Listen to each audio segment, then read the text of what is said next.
now. Yeah. I was going to talk about by the way, none of this will probably make like the final cut. I'll probably just cut it out. Probably. Yeah, at this point, I decided not to cut anything out. Probably. That's reassuring. no. I'll will probably cut it. Just say what you want, and then we'll either leave it in or won't. I will definitely cut it. Anything anyone wants me to cut out, I will definitely cut it.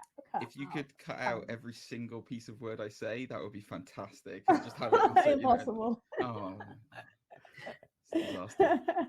It's a disaster. Unfortunately, I can't like specifically, pick out your voice, because it's okay. Should we do an intro? Yeah. Okay. Hi everyone. This is the See You Show. So you guys want to go? You didn't even say my name. That's rude. Do you want us to run? Is this like a See You Show? Should we do? Do you want to do our like a bit of a, I don't know, like a structured thing? Do you want to do like how do you want to do it? Do you want an to do outline? Like yeah, like an outline or like freestyle it. How do you want to do it? We can freestyle it. I don't really. I was gonna do like the See You Show X Undisputed Nerds podcast, but hey, X. It's okay. X, like X. Oh God, it's so extreme. Like I love Hunter. X. Oh, I love it. Spy Family. Yeah. Do you say the X? You can tell my obsession. Yeah, I don't mind. I normally like Zane. You normally do our intro, don't you? So yeah. Yeah, take it away. Zane, you're on the spot and go. Do it now. Okay. How about the forbidden door is open? Welcome to first of its kind, an episode of the See You Show X Undisputed Nerds podcast. Hey. We are all your hosts. I like that. What a legend. What a legend. Who are you, Zane? Well, as pointed out, I am Zane, aka Zane Tai Cho, one of the hosts of Undisputed Nerds. I guess we just go around the room, or the virtual room, as we're currently doing this. Yes, I'll go next then. In that case, I am the Gentlemanly Gamer. Hello, everyone in Radio Land. Good evening. Yes, it's the crossover show, Zane. We've gone crazy. What's going on? We're here with the fabulous host of the CU Show. Go say hello. Hi, we're the CU Show, and my name's Chelway, one of the hosts. And I am your overpowered MC Chenna. What? Wow. Whoa. No, she took that for One Punch Man. Don't wow her. She's a psychopath. I was going to say, we did not agree to that intro beforehand. This is uncalled for. This is absolutely uncalled for. I have to rethink my title now. I know, right? I'm starting to feel... No, this actually took like proper thought, because I have way too much energy than I know what to do with. So I'm like, you know what? I'm always overpowered, always too much in every single episode. So might as well, I feel dangerously self-title myself overpowered, Just go for it. I don't think I haven't got enough energy. That's what it is. I'm too underpowered. How are you guys this week? How is everyone? Has everyone had a good week? Yeah. Zane, what have you been doing? I can see the cogs turning in your mind, like there's a devious plots ahead. Wow. Yeah, sensational week. A lot of anime, a lot of comics, as always. A lot of movies. I saw Ghostbusters, actually. Which one? Ghostbusters Afterlife. Oh, the latest one. Oh, the new one. I haven't seen that, I haven't seen Yeah. it. It's what? Yeah. Okay, well, in that case, let's skirt around the spoilers. What did you think of it? Yeah, I thought it was okay. Like, it wasn't horrendous. Like, I thought it was a decent little film. I enjoyed it. Didn't we do a review of it on Undisputed Nerds? We didn't. No, you saw it. I think you may have done a little one because I hadn't seen it. Oh, okay, fair enough. Well, that put a fart in that jacuzzi then. Sorry about that. That's good. I'm glad you enjoyed it. I've heard very like a lot of people were really negative about it, but I actually enjoyed it quite a lot. But I think it was Interesting. because it was quite camera servicey. Yeah. Camera servicey? Sorry. Fan servicey. I Fan just read servicey. camera whilst I was looking at the thing. Sorry, my apologies. That is a say what you see situation there. My apologies. Yeah, no. But in what way though? Because there's kids in it. What kind of fan service? Like mentions or like throwbacks and stuff like that? Like referring to like the OG. Is that what you mean? How do I get into this without it being spoilers? It's very heavily referenced that this is a continuation from the original. 80s. Okay. Yeah, the Bill Murray. Did they mention the other one? The the all female. No, no, that's not. No. Oh shit! Okay. Did they make a reference to it? I think they might have made a reference to it, but I don't think they actually like. This was very much like this is the third Ghostbusters. Oh shit! Yeah. The other one doesn't exist. Oh wow! Oh, Yeah. okay. I see what you guys are doing. You're taking out all the women out of this conversation. How dare you? Well, listen, Wow. as me and Zane were producers on Ghostbusters Afterlife, we agree it's just what needed to happen, Jenna. That's what needed to happen. It's just the way it works. I'm sorry, but you know. But now we know. Now we have you guys for this crossover. We can put it back in, obviously, as producers of Ghostbusters Afterlife. So let's do it. It's the ultimate crossover. Yeah. So this episode obviously is going to be a Moon Knight review. But before we get to that, you guys want to do your subsection, right? I think we were gonna do both, weren't we? We were gonna have a little bit of the old, were we gonna do a bit of the old Nicolas Cage situation? Yeah. Yeah. So I guess for first time listeners as well, Yes. in case you haven't heard this, we do a thing on Undisputed Nerds where Gigi will regale some sort of weird fact about Nicolas Cage. Because he's a treasure. He's a national treasure, some would say. Absolutely. I knew you were going there with knowledge. it. Yeah, friend of the show, Nicolas Cage, listens to us every week. Obviously, a massive mega fan of Undisputed Nerds. Yeah, we've got several things on our show. We have a weird love of certain actors. We have a scale of acting talent, as per Richard E. Grant, the fantastic actor Richard E. Grant, who's most well known for his appearance probably in With Nail and I, but also Loki, because he's old Loki. But yeah, Nicolas Cage, there's just a bizarre fascination with him and his life.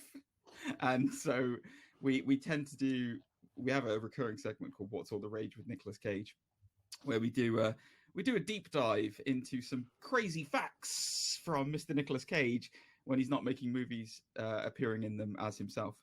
So yeah, we've been through quite a few of them. I don't know whether you want to do some of his greatest hits or you want a new one. Zane, what do you think? Let's let the ladies decide. Oh, doesn't matter. Just whatever you guys decide is absolutely fine with us. Well, me. All right. Okay. Okay. All right. Oh, Well, you can't. Well. All right. So this man, we all know his incredible acting talent that he's had in such films as the recreation of The Wicker Man, obviously one of his most famous roles ever. But his life is just as weird as his acting career. So I'll go through some of the strangest ones that he's done. So I'll give you some of the headlines, and you guys can react to these. These have been ones that have recurred on our show over the last few months. So this is apparently a true story. He once woke up in his bed to find a stranger eating a fudgesicle at the foot of his bed. In recounting what he called a horrifying experience, Cage told reporters in 2011, "It was 2 a.m. I was living in Orange County at the time, and I was asleep with my wife. My 2-year-old at the time was in another room. I opened my eyes, and there was a naked man wearing my leather jacket eating a fudgesicle in the front of my bed." What? Cage decided to talk. Wait, it gets better.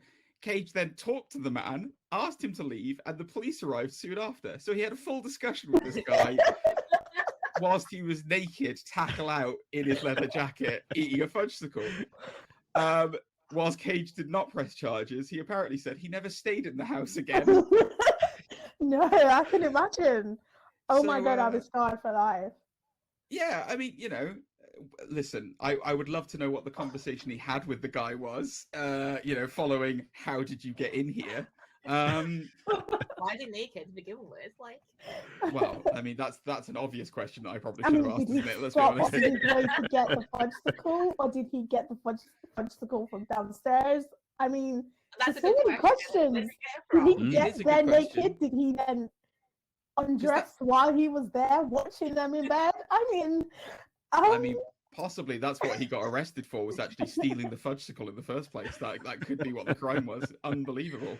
Let's get. Oh, this was an amazing one. Zane. We covered this on the show as well. He owns a pyramid-shaped tomb in New Orleans. I'm just gonna let that sit there for a while. Mm. not random at all. Is that a reason? Cage's tomb is Cage's tomb is located in St. Louis Cemetery in New Orleans, French Quarter, ready for him to be placed inside when the time comes. Oh,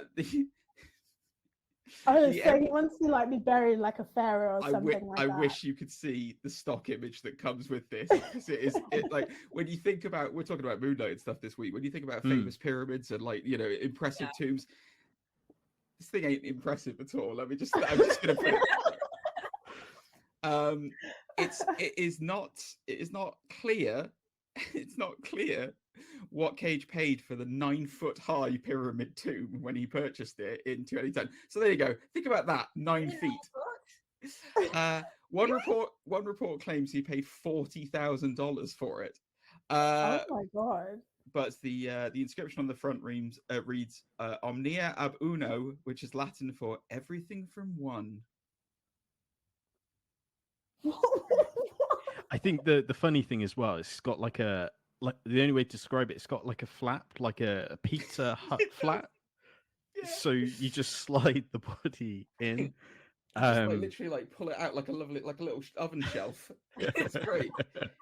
And you just slot him in, and then 20 minutes later he comes out golden brown. It's perfect. It's great. It's like it comes out Moon Knight. Yeah, exactly. Oh my god, I can see this. Oh my god. It? Yeah. It's great, isn't it?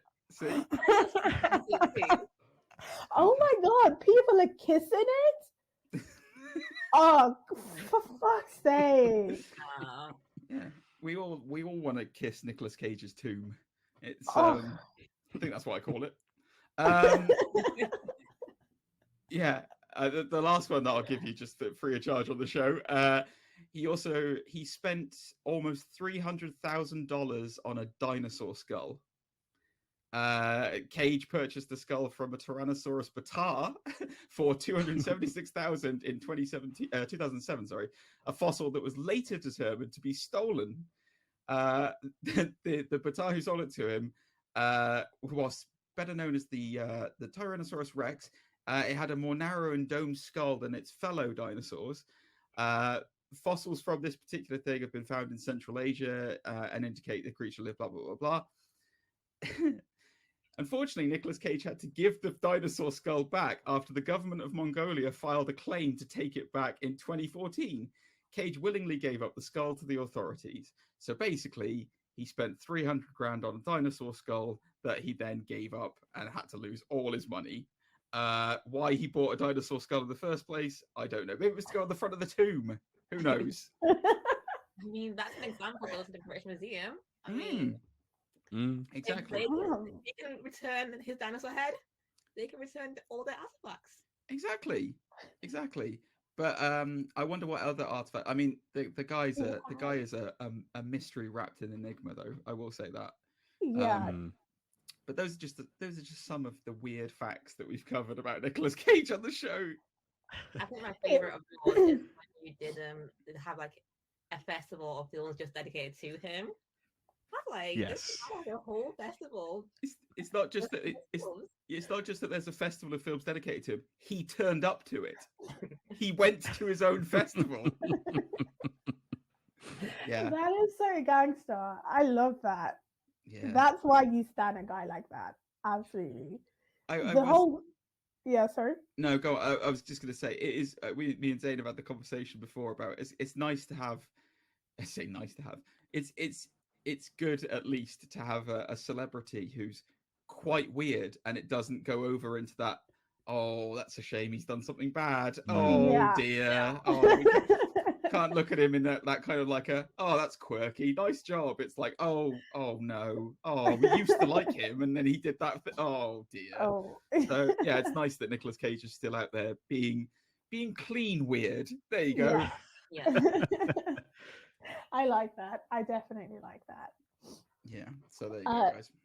Should we do our little bit of our subsection, or should we just go Can't straight lie, into I it? haven't read any Reddit this week. No, that's okay. I've got some prepared. Here we go. Ooh. Look at you. So I'm just going to share my screen. Is this your asshole segment? Yes. Oh, do you want to give us a rundown of what it is? Because I've been strapping myself in for this all week. I'm excited. Oh, okay. I guess I'll read it out rather than share my whole screen. Or do you guys actually want to read it yourselves? I'm happy with whatever you want to do. Yeah. Okay. Oh, that Can you is see? so many screens. There we go. Yeah. Oh, awesome. Okay, so for those who don't know, we the Thingy Show have a section of sorts where we do an Am I the Arsehole section, and we judge them. We just judge these random people that we don't know who put their problems on the internet for us to consume. So yeah, that's pretty much it. This is what I've been waiting for. I bought a judge robe and everything. I'm getting on as we speak. Have you got your gavel? Exactly. Yeah. Okay, so I have 4 different options. Am I the asshole for not wanting my husband to teach our future baby Spanish? Wow. Am I the asshole I refuse to let my pregnant wife use my credit card? Am I the asshole for threatening to pour wine on someone's dress? And am I the asshole for refusing to help out my ex with his son? Which one would you like? Jesus Christ. Okay. How do you know? I mean, we can run through. I don't know about you, Zane. I wouldn't mind going through all of them, to be honest with you. This is interesting. I mean, they get spicier as they go do. along, don't they? I was thinking that. I was like, wow, that escalated quick. Jesus. Yeah. Teach an unborn baby Spanish to. Well, I don't think I don't think you can teach the unborn baby Spanish, Zane. I don't think that's not going to work. I mean, it said future baby, future unborn. I mean, teach it like how Jesus. in the womb. No, just like put some headphones and just put on Duolingo. Come on, baby. Man, that is a definition of a mega baby. That is, if it can learn Spanish in the womb, I'm impressed. I mean, they do say that babies can hear from like 30-something weeks or whatever. So. Okay, well, I all mean... right. Well, let's break this one down. So, okay. So, am I the asshole for not wanting my husband to teach our future baby Spanish? Does someone else want to read it, or should I? Up to you, mate. I think you should read it since you can see it full screen. Mm-hmm. Okay. Okay. So I'm in a bit of a dilemma here. I'm currently 37 weeks pregnant, so we are getting ready to receive our girl. The problem is my husband has recently told me he wants to teach her Spanish too. The thing is, he isn't even Spanish. He was born here but lived in Spain since he was 4. Wait, he was 4 until he was 19.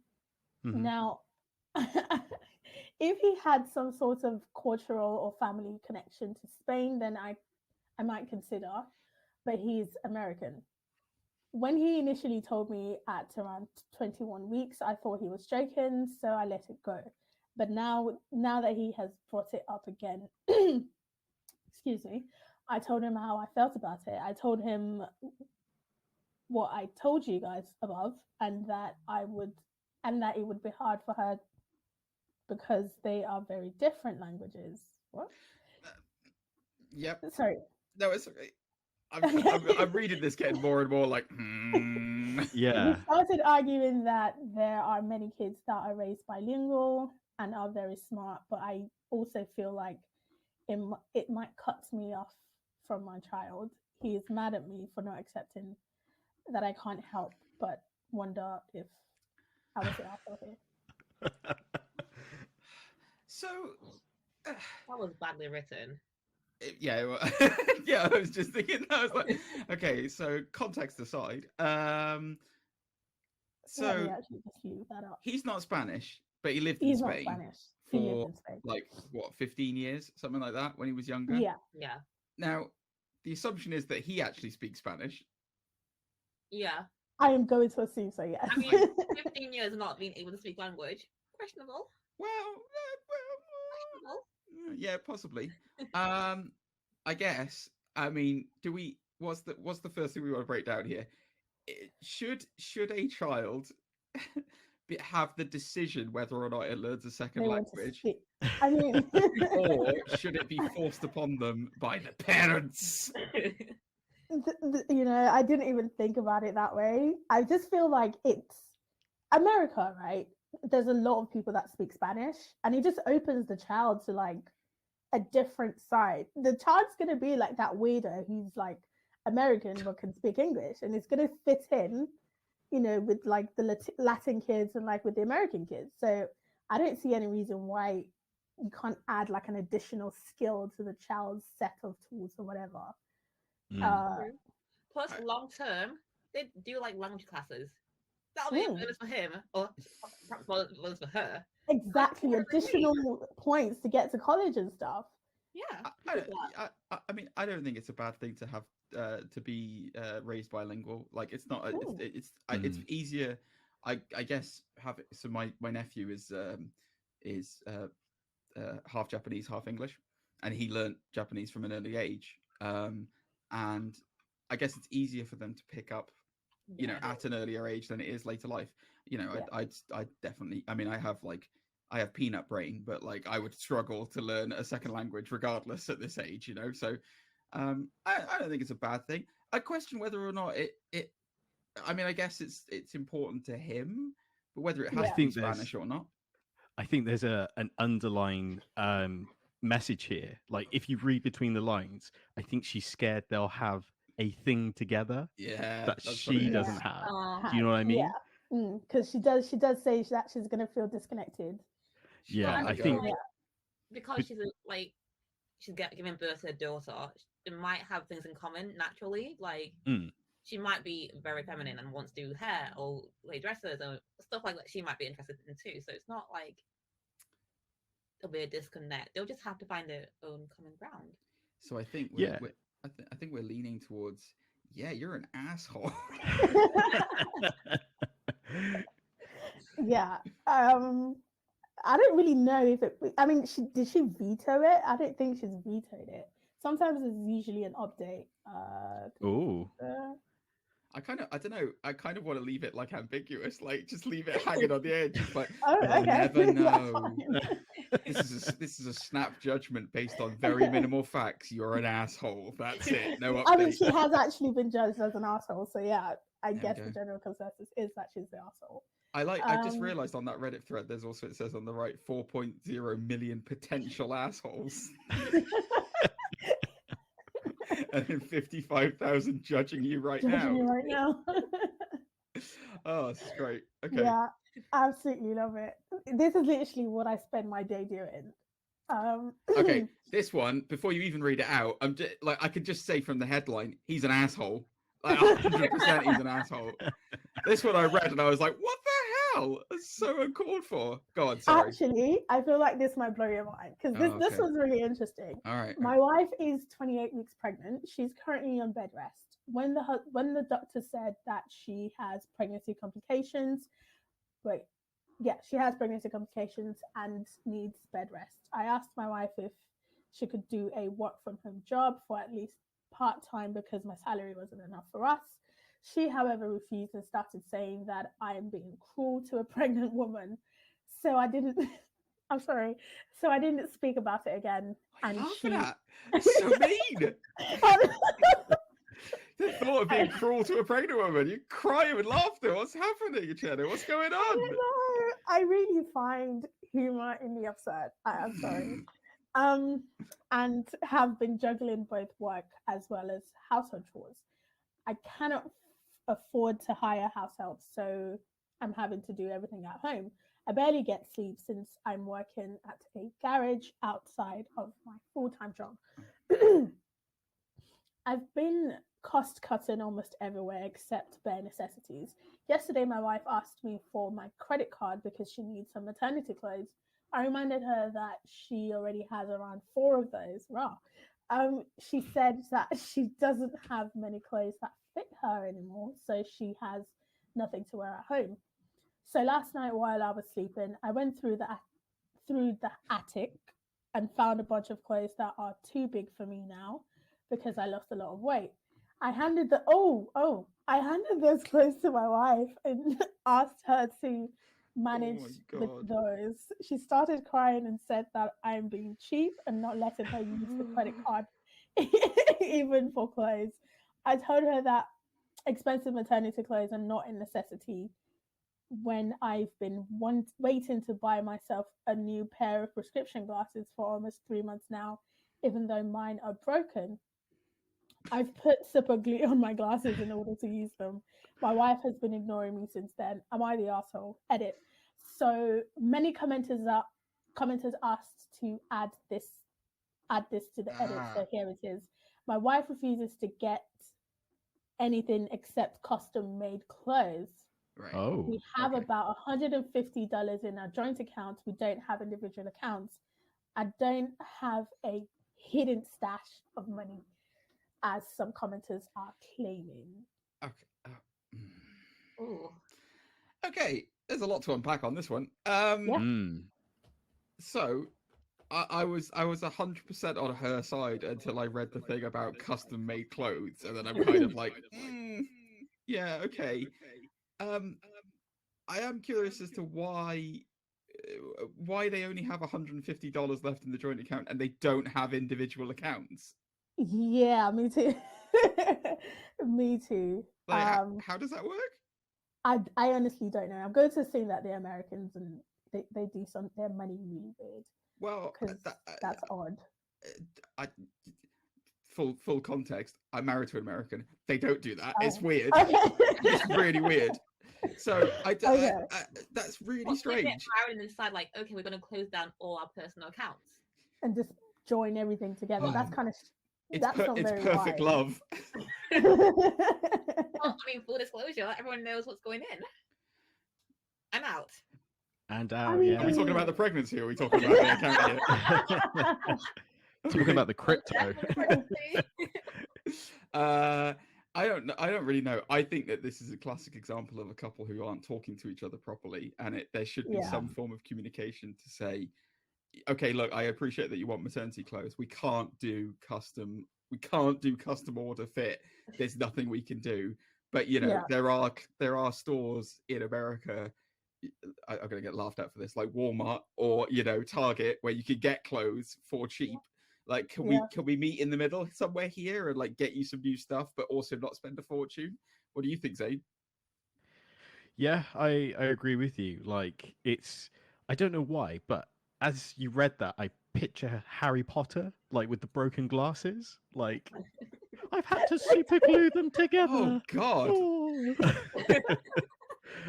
That's the Dobby's gone. I don't know why. That's all I could think of. Wow, like, Zane, you went to the most depressing hidden 9th book where Harry gets Hermione pregnant, and the two of them have to struggle on the magic poverty line. Keep it a secret from Ron. Exactly. Oh God. Wizard work doesn't pay that well. Don't worry, Hermione. Maternity expelliarmus. There. Wow. Pregnancy. Yeah, exactly. Sorry, that was really dark. I don't know why. He used his wand on her. Jesus. Anyway. God, this got weird. This got weird quick. It got weird. I guess like the best thing he could do is just invest in crypto, because that's what the internet tells you to do. I mean, he's already on the right website. Reddit will give him enough advice to turn his fortunes around. So it's not like you can't lose a fortune on it. Yeah, there you go. Yeah. Just follow KSI. He just lost. Oh no, I mean, ignore that. Did you saw that tweet, right? And he was just like, "Oh, 100K on Luna." I'm like, "What the fuck do you mean 100K Yeah. on Luna?" No, it's Are more you than that. lunatic? He lost like 2.2 million in crypto. Yeah, in Bitcoin, like last year, I was like, what? Yeah. Okay, he must be like crazy rich. He's loaded, man. Because... Like he's absolutely loaded. Yeah. That's like, I mean, that's like a drop in the ocean to him, isn't it? Like that's So yeah. And like they just talk about it on the show like it's nothing, and I'm like, I'm sorry, it is not. It is to some people. I think it's getting back to the arsehole. I think it's a bit of joint arseholery on this. What do you guys think? Yeah, I agree. I'm still stuck in the part where he asked his pregnant wife to work. I mean, even work from home, it's just stressful. I'm more at the point of like where he went up into the attic and got his own clothes and said, "Wear those." Her, like, don't worry, you look really good in dungarees. It's fine. Master bought Dobby new clothes. Yeah, it's just a potato sack. I like how he's proud of his weight loss. Like, I lost a couple of pounds. Listen, fatty, check this out. I've got these clothes you can wear. Remember when I was a don't know if you knew about I don't know if you knew about this about me, but I used to be quite the fatty myself. You think you're the only lady I've got pregnant? Here, have these. Wow, we don't normally get this dark on Undisputed Nerds. It's nice. It's very refreshing. Yeah. I like it. I like how these. Yeah, he just has like humble brags halfway through, doesn't he? I lost a couple of pounds, but I can't fix glasses. You know, I'm a humble and I feel man. like he's fishing for sympathy as well, because he's like, oh, you know, my glasses have been broken. This. And I've been using the same one for 3 months. It's like I've been using the same one for 5 years. Like, yeah, I was gonna say, yeah. How often do you get those updated? It was saying, I mean, don't forget that he did save all of Hogwarts from. And lose weight at the same time. And lose weight, exactly. Yeah, he lost all that weight. Ripped Radcliffe. So, general consensus, they're both assholes, basically. Yes. And they need to talk to each other, because what the hell? Sort your relationship out. Get separate accounts. Yeah, open your own accounts, you weirdos. Even if it's a crypto one. No, Zaid, stop encouraging crypto. What is this, your latest cheese? Okay. Am I the asshole for threatening to pour wine in someone else's dress? My dad and stepmom are getting married later on this year. They've been together for almost 15 years, and I'm so happy for them. They're keeping things really low key and simple. I will be standing with my dad and my stepmom's friend Jill. I'm a stepmom's friend Jill. They're keeping it really low and simple. I will be standing with my dad, and my stepmom's friend Jill will be standing with her. Weird sentence. Hello, Jill. Jill went up the hill. I picked a dress to wear, and my stepmom has seen it and loved it. My dress is cream, but she doesn't mind since she's wearing pink with champagne pashmina. We went out a few weeks ago and got matching tattoos on lunch. During this lunch, Jill messaged and found a dress and sent a picture. It's pink and gold. Oh, I see. Right. You see the two guys here who had no idea what the relevance of that was? Like, we were just like, oh, sounds good. Oh. Okay. She has matching the dressing. Matching or clashing? Well, matching. She's matching the bride. What a bitch! Oh, match the bride. It's an actual forbidden law. You literally no. It's like wearing white. Okay. No, she's wearing cream, and she said it's fine because I'm wearing pink. So it was fine. Yeah, because the bride's wearing pink and champagne. And pink and gold is literally the same thing. Pink and gold. So you can't do that. No, you can't. That explains why everyone thought I was weird when I wore a wedding dress to my last friend's wedding. Oh, I didn't realize.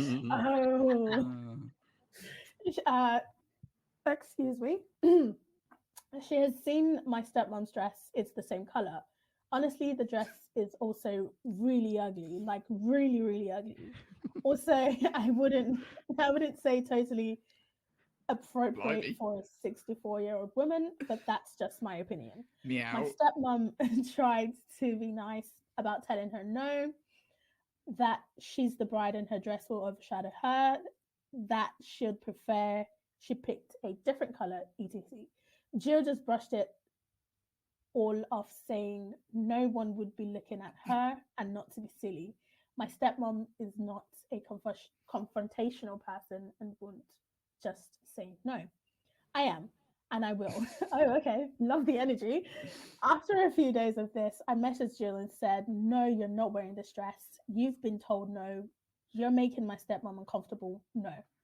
She messages me back with the same shit, and I warned her that if she dared showed up in that dress, I would pour a bottle of wine on her.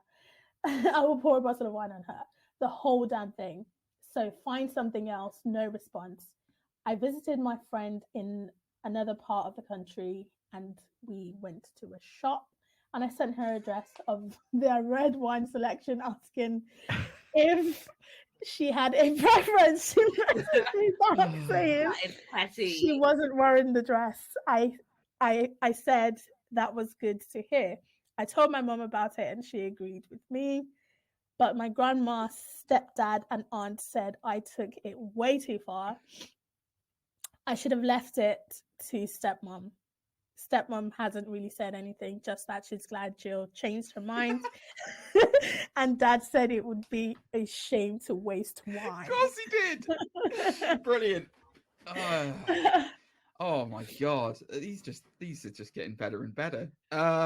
Right, so Zane, come on, you're the dress expert here. I want your opinion. The clash of pink and pink. What do we think? Did you mean that to rhyme? Yes. Yeah, fantastic. Just roll with it. I think it's a tale of vengeance more than anything, right? This is a real tale, a modern day tale of vengeance. I'm here for the violence. Yeah, if anyone was wondering what the next Batman movie will be about, the perfect tale of vengeance. Absolutely. Wow. Yeah, I guess like Jill is the asshole.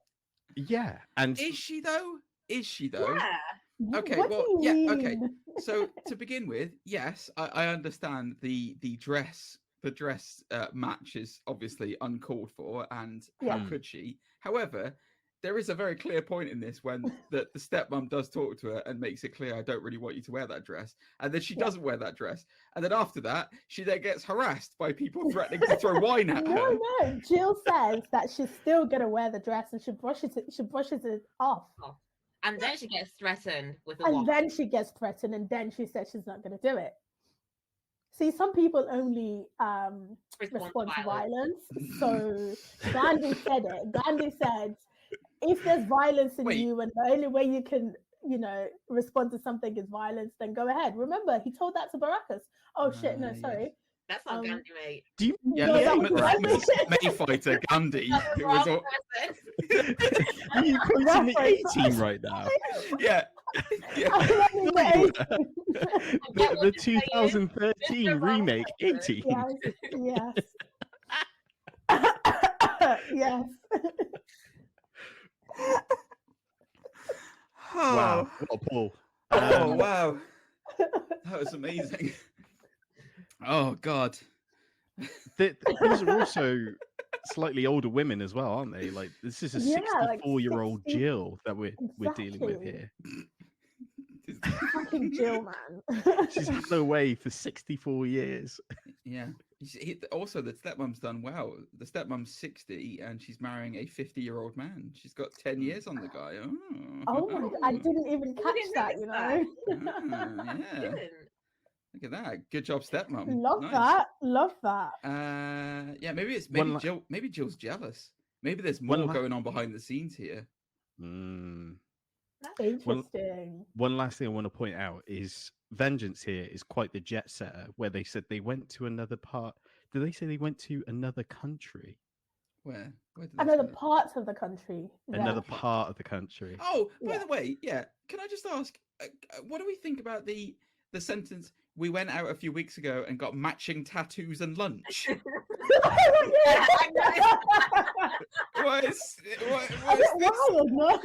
mean, well done, them for their bonding. Yeah, That is lovely.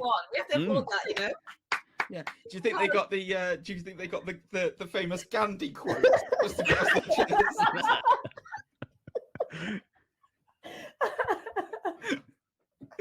But yeah, I've never, you know, I'm very close with quite a few people in life, Zane. But we've never got matching tattoos together. Maybe that's something we need to do. I think so. Yeah. They're like levels to these things, and they just reach a peak. Yeah, that's what it is exactly. We should get. I mean, they're finally becoming family after what? Just 15 years. Yeah, no big deal. Exactly. Well, maybe this is just the latest matching tattoos. Maybe their whole body is like one big etch-a-sketch puzzle together. Like when they line up perfectly, it all just syncs. I do also have a question as to why are they just getting married after like 15 years? So they met when he was what? 35?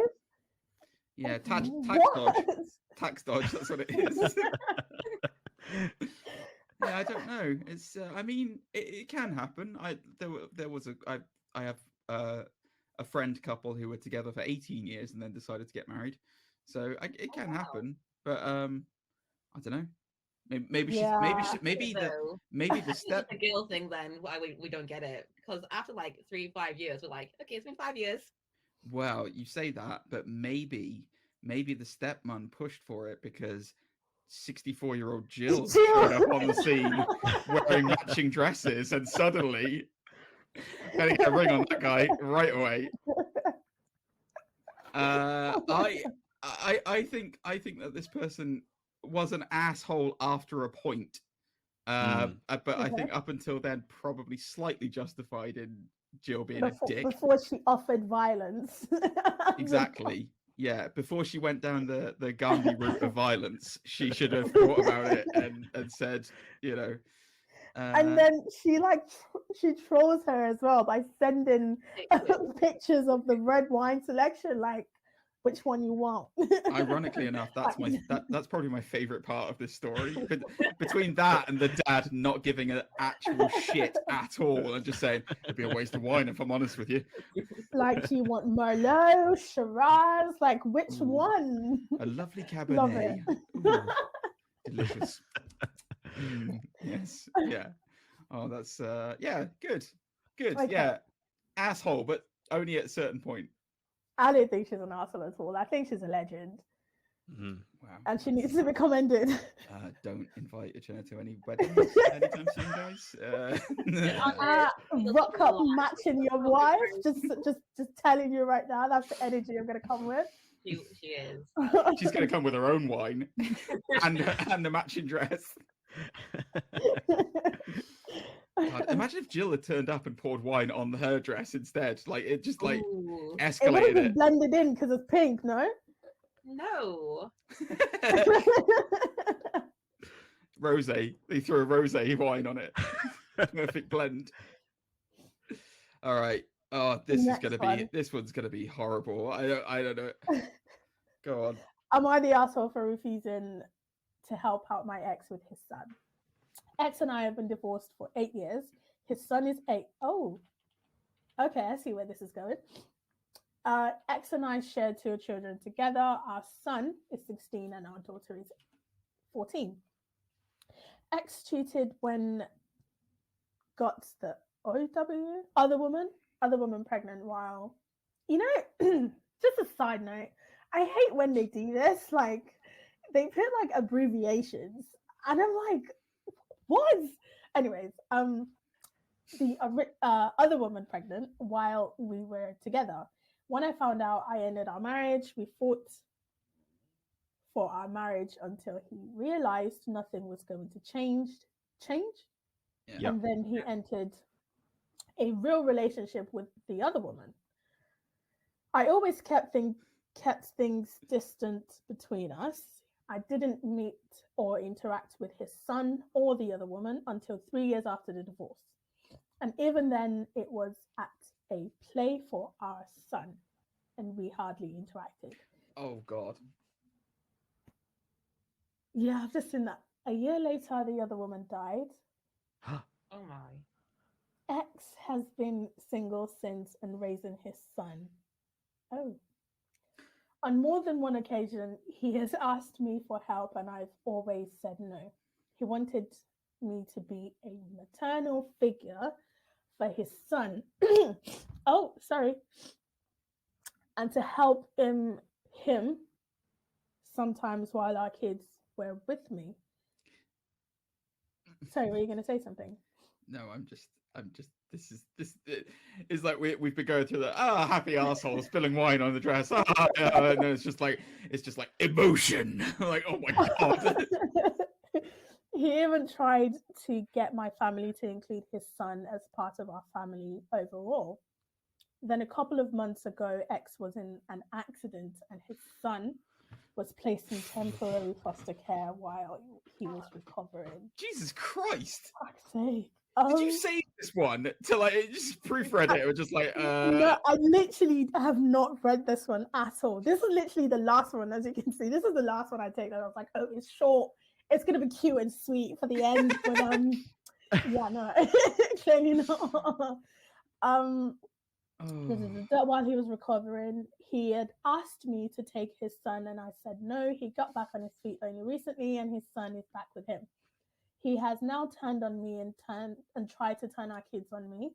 They told me he's always annoying them about it when they're with him for his parenting time. X has been telling everyone and anyone that I'm treating his son like trash, letting him go into foster care, etc.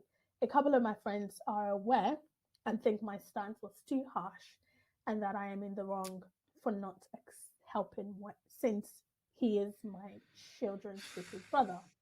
Am I the asshole? Ouch. Jesus Sorry, I'm just going to go Christ. out of camera to blow my nose.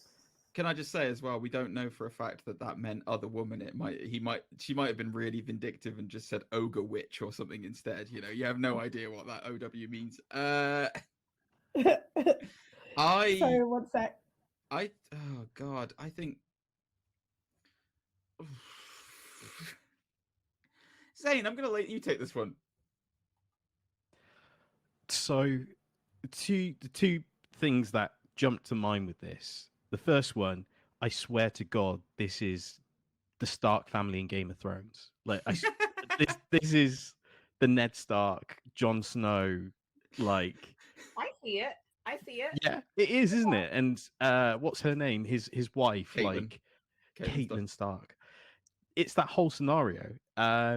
Also, the other thought I had is this would make a great Netflix series, like Netflix exclusive. Like, absolutely. Yeah.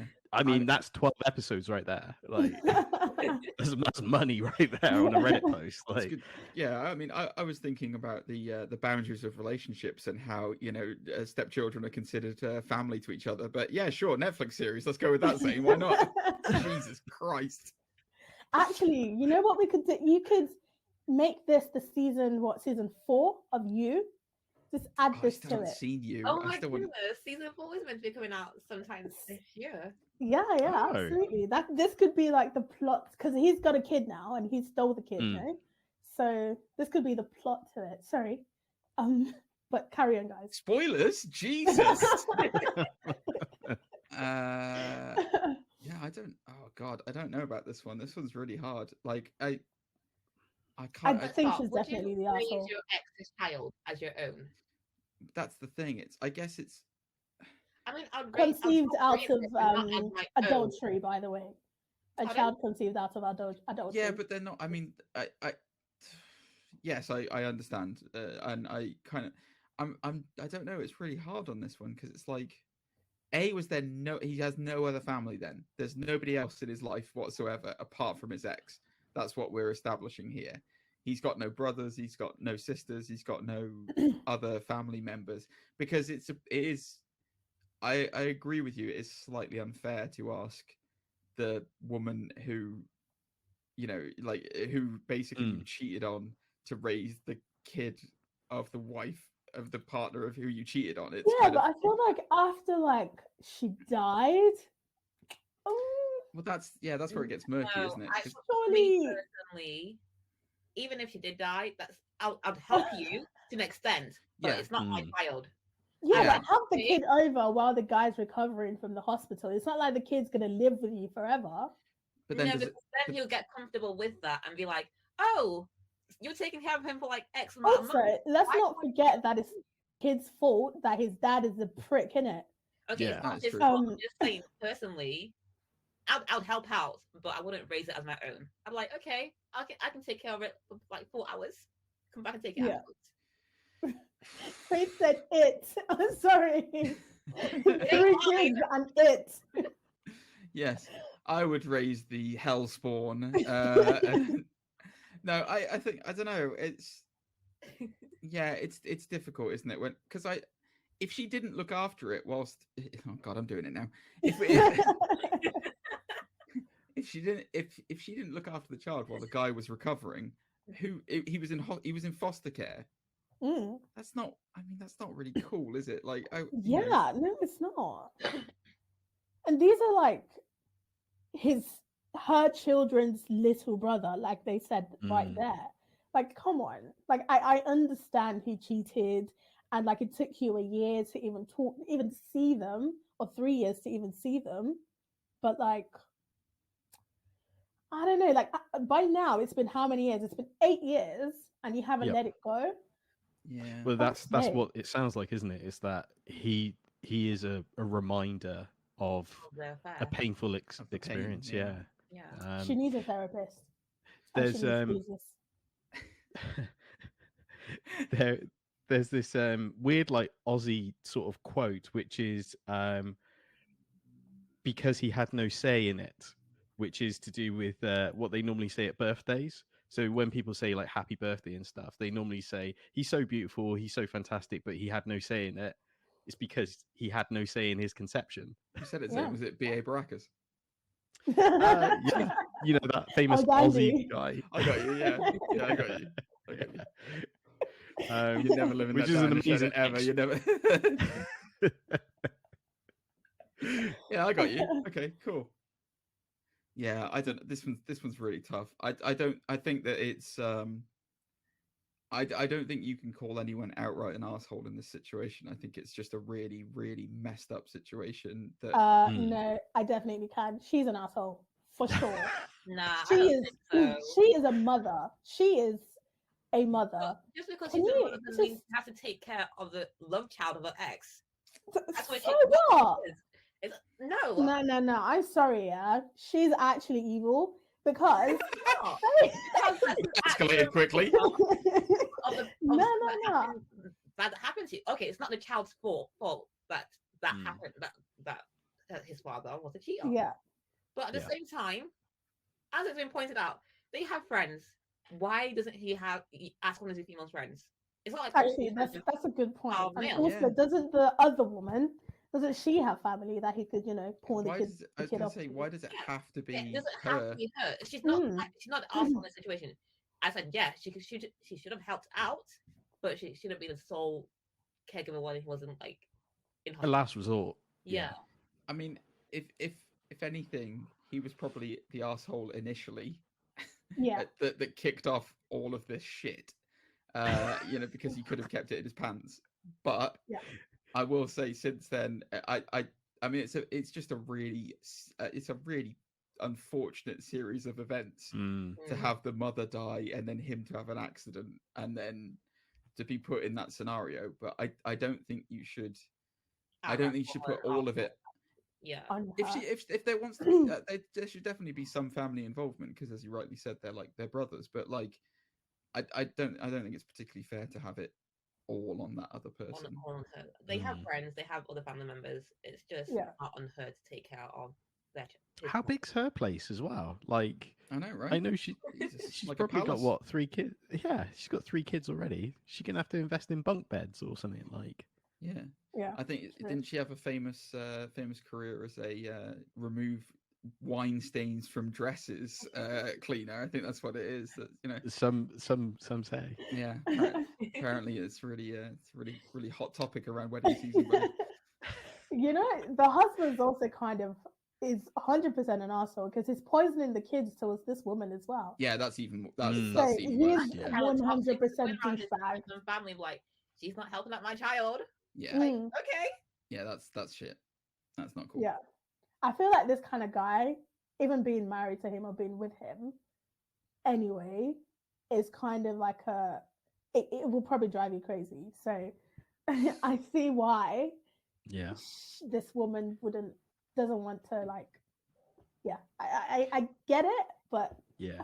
I still think. I guess we're making assumptions, but I guess he's the type of guy that would invest all his money in NFTs and not in health insurance when he's had a car accident. Hence why the kids end up in foster care. Foster care. Is that our sponsor for this week, Zane? Is it?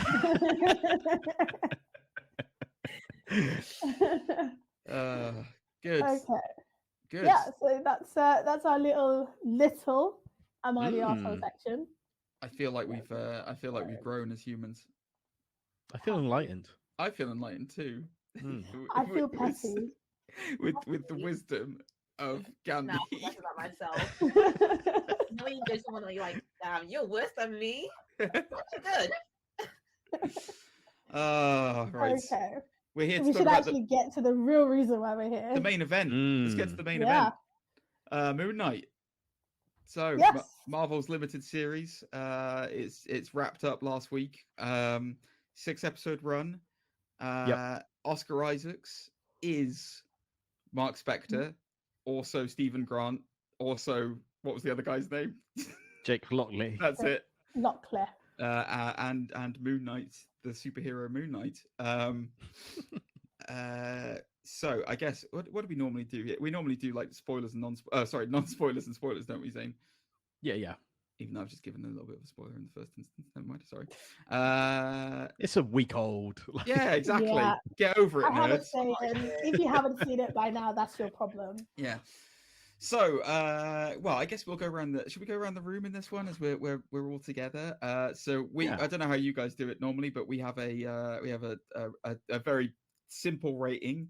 It's either undisputed, which means it's good, or it's disputed, which means it's bad. So, going around the room, would you like to begin, Shanna? You binged it in like 2 days, didn't you? No, just yesterday actually. The last like 4 hours. You didn't have the proper viewing experience of 1 a week. Yeah, I mean I did at the start, but you know. And you call yourself a guest nerd. I would say undisputed.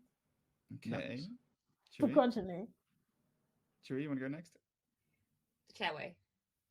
Sure. Undisputed. Undisputed. Cool. Yeah. Zane? I'm going to say undisputed, but just. Oh, interesting. I'm also undisputed. But I have to know more about why it's a just from you. Okay. So this might be a little bit of a hot take, but it could have done with some more Moon Knight. As crazy as that sounds. A lot of, I guess for me, what kind of grated on me, and I know other people as well, but for me, it became a buddy cop movie of one person, and I wasn't digging that halfway through this. I was kind of like, you know what, this is exhausting now. Like, yeah, okay, I can kind of see where you're coming from with that. I did really enjoy it. I kind of I feel like this was much more of a like an introduction vehicle to get Moon Knight into the MCU as opposed to an actual like contained series like Hawkeye. Yeah. But yeah, dare I say, like the kids on the streets these days, I found it very mid, a mild.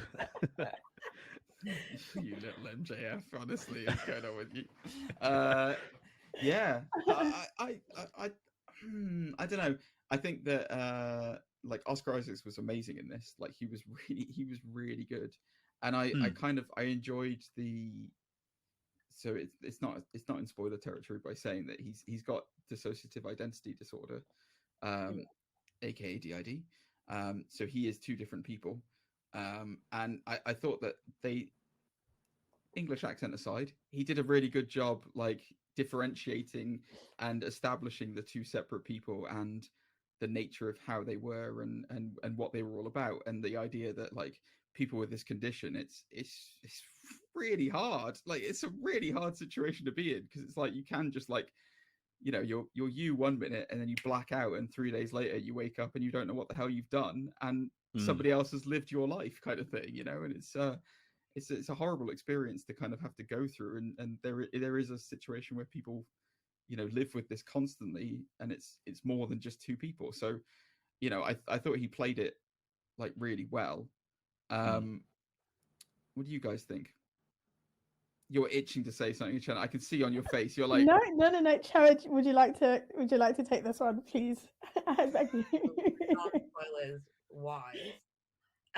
Yeah, I agreed. It needed to be a bit more Moonlight. There was a like, oh, I enjoyed the acting overall, but I was like, okay, but where is he? Like, I've seen him like in 3 episodes. Well, actually, we all saw him in like last episode. Yeah. And then the first 2 episodes, and that was literally all we saw of Moonlight. Yeah, we do see so I guess it's a weird thing, because like it's like a snippet of him, like 2 seconds, we're done. Yeah. There is a lot to say about the fact that we get Mr. Knight in this as well, which is when Stephen is Moon Knight instead of Spectre, and so he's like in the mask and in the like white suit instead of being like proper Moon Knight. So we did get I guess they tried to even it out between Moon Knight and Mr. Knight, because that is quite an iconic look from the comic books, is him in that mask and the suit. And you can tell, like, the Moon Knight outfit is expensive. Like, half of it was CGI. Like, his face is a CGI mask. So, you can tell, like, they want to play that down as much as possible. It really reminded me of Spawn. Like, do you remember Spawn, Zane? Really? Yeah, I don't know what it was. It was like, it's the way that like the effects that they did, where they kind of like just like all the bandages and stuff go over him and like engulf him. Yeah, it looked just like Spawn. I was like, that is kind of. I wonder if it's like the evolution of that, you know, studio that originally did the special effects on that. They've just gone, right, we can do weird suits, guys. That's our specialty. We're gonna do weird suits. Like, don't worry about it. It's fine. Don't worry. You want bandages? Yeah, we've got it. Oh, you want an actual suit? It's not really what we do, guys. You know. Yeah, I guess it's there wasn't a lot of Moon Knight when I think back on it, was there? I agree, but you did get a couple of. There was. I mean, let's just go into spoilers. We might as well just like break the seal on this. Like we said, it's been a week. Who cares? I guess they were trying to convey like the idea of like the best action happens off screen, and when he blacks out, he then wakes up and all this stuff has happened. Go on. What were you going to say? Sorry. Me? Yeah. I was just agreeing. Oh, you agree? Sorry. Yeah, because I don't know. It's like what? Okay, so for context, guys, the whole plot of this series, if you haven't seen it, I don't know why you're watching a review of Moon Knight if you haven't seen it. But if you haven't seen it, the idea is that so Mark Spector and Stephen Grant, who has DID, is an avatar of an ancient Egyptian god who is the god of the moon, Khonshu. And vengeance. Huh? And justice. And justice. He's his avatar who is enforced to like right the wrongs of the world, I guess. And there is a bad guy who I'm trying to Harrow, I think his name is. Arthur Harrow. Yep. Arthur Harrow, that was it. Who is played by Ethan Hawke, who must have had a very uncomfortable walk to work every day. Who he is trying episode. Yeah, he's trying to release an evil god known as Amit, who judges people before they've done anything wrong. And the whole that's basically the plot is Stephen and Mark trying to come to terms with who they are, whilst also this interweaving plot with Harrow. Wild goose chase of MacGuffins and ancient gods and and you know, beams in the sky. Sorry to interrupt. This whole Disney/Marvel trying to make unpopular opinions popular. So like, there's like an ongoing theme of how do we, I don't really, like the life of a few and the life of many, like, you know, like the whole Endgame thing where Thanos was gonna do the, you know, the snap, and then like half of the world died, and the heroes were on this particular side because freaking what's his face, Captain America is the goody two shoes, always right thing going on. And so I feel like they had that going on with this as well, where Amit, is that her name? She judges people before they do the wrong thing, and then there's this guy who judges them at the end when they have done like the wrong thing. So it phases the question. Sorry, it gives you the question of like who's right. Like it makes you actually ask yourself the question. And I hate when they do that because I'm not an idiot. Yeah, Marvel. I'm just telling you. Like don't try to push your little agenda on me. I see what you're doing. I'm kidding. I've just got a text message from Feige. He's seen the show. He's agreeing with you. He's gonna do that. Don't worry, it's fine. So I noticed that they always have this thing going on, and I'm so sick of it. Well, I'm like I get it, but like, ugh. Yeah, it's an interesting point. I guess it's kind of one of those like subsets of the genre because like comic books themselves are very kind of moralistic in that regard, where it's like you know the hero's journey. You know, typically, unless you get something like the Punisher or something like that, the hero doesn't kill, and then you get that morality question of, well, what's the weight of one life versus millions, you know, and it could be argued sometimes that is killing the right thing to do, you know, like look at a hero in like DC, for example. Look at Batman, you know, it's like the Joker is an irredeemable monster of a person, and he has killed thousands of people, you know, when you look at it on the whole. Justifiably speaking, Batman should have killed him many years ago, then all those people wouldn't have died. But then you can ask yourself, well, if Batman then crosses that line, does he then become just as bad? And it becomes an easy thing for him to kill, and then where does the line blur?